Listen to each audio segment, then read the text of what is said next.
Hey Internet, welcome to Thermodynamics tutorial. This is a made-up question not found in your textbooks. We have a refrigerant 134a at a pressure of 400 psia with a specific volume of 0.1384 foot cube per pound mass.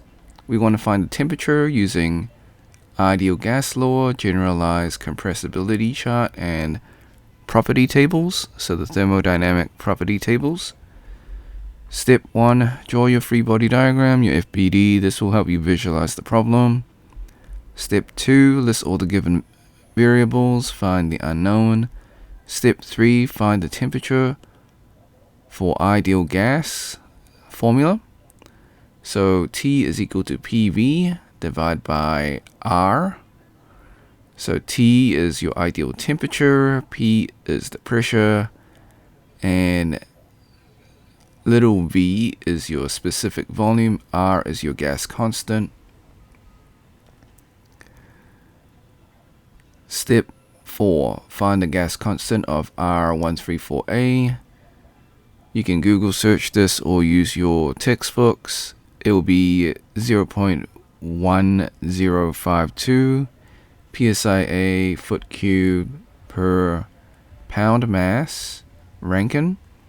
So the reason why I spelt out Rankine and I put the refrigerant is because they both use the R symbol for the units.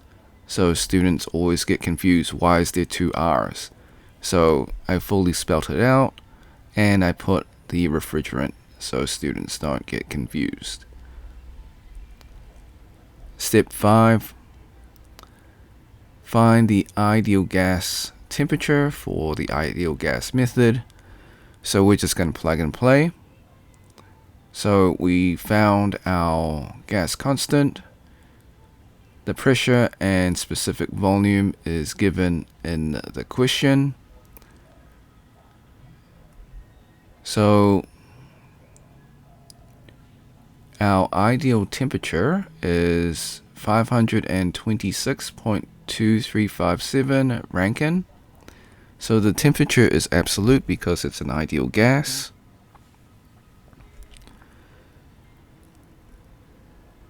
Step 6, find the temperature from the compressibility chart formula. So the temperature of the compressibility is equal to the reduced temperature multiplied by the critical temperature. So we need to find the reduced temperature. That's double up. It should just be that. So we need to use the chart. So we need the reduced volume and the reduced pressure. So these are just ratios because the units cancel out. And same for the reduced temperature. I know it sounds like they actually have units, but when it says reduce, it's actually just a ratio. Step 8, find the reduced volume formula. So it's the actual specific volume divided by the gas constant multiplied by the critical temperature divided by the critical pressure. Since this is a double division, the pressure will go up top. Step 9, find the critical pressure. So this will be found in the same table as your gas constant. So it'll be 588.7 psia.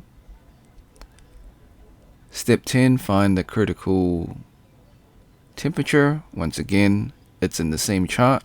So the same table as your gas constant. It'll be 673.6 Rankine. Step 11, find the reduced volume. So just plug and play. So you'll get 1.149. Step 12, find the reduced pressure formula. So it's the actual pressure divided by the critical pressure. Step 13, find the reduced pressure. So we just plug and play. It's 0.6794. Okay, so now we've got the reduced volume and reduced pressure. We can now find the reduced temperature. So I made a Python program and I found it this way.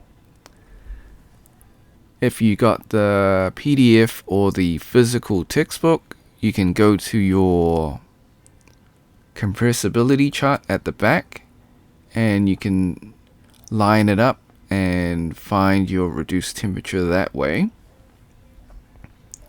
So I'll just switch over to the Python code, or the GUI rather.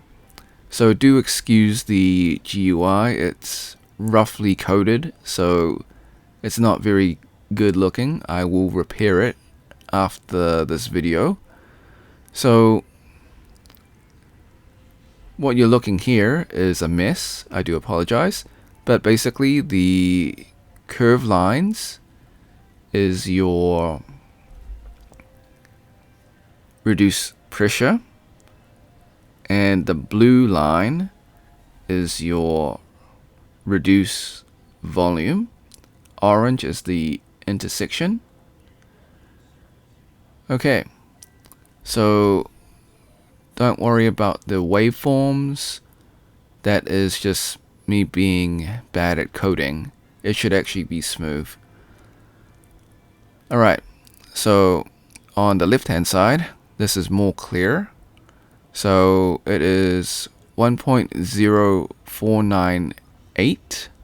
So we're just going to round it to 1.05. And that is our reduced temperature. Now we're going to switch back to the Word document. Okay. So find the temperature from the compressibility chart. We multiply the temperature ratio, so the reduced temperature is the temperature ratio, with the critical temperature, which is found in your table from your gas constant. Okay, you'll get 707.28 Rankine for your compressibility temperature. Step 16. Find the temperature from the property tables, so using the given values in the question. So 400 psia and your actual specific volume 0.1384 foot cube per lbm, or pound mass. So this will be in your superheated table. So how do I know it's superheated? So first you go to your saturated table, you check the values for pressure and the specific volume. You will notice that they go beyond your superheated. No, they go beyond your saturated vapor, so it becomes superheated. So that's how I know it's superheated table. Okay.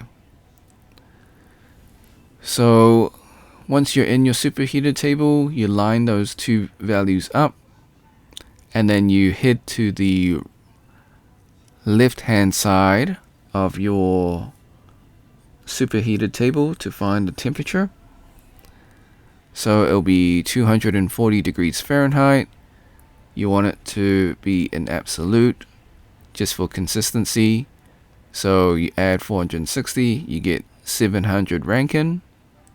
And that is the temperature from the thermodynamic property tables. Disclaimers: the method is correct. However, I do make calculation mistakes. I encourage you to solve it yourself and see if you get the same answer.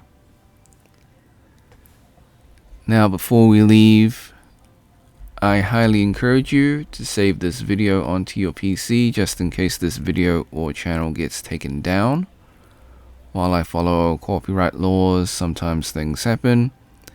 You can do this by using Snipping Tool. If you never used Snipping Tool before, follow these instructions.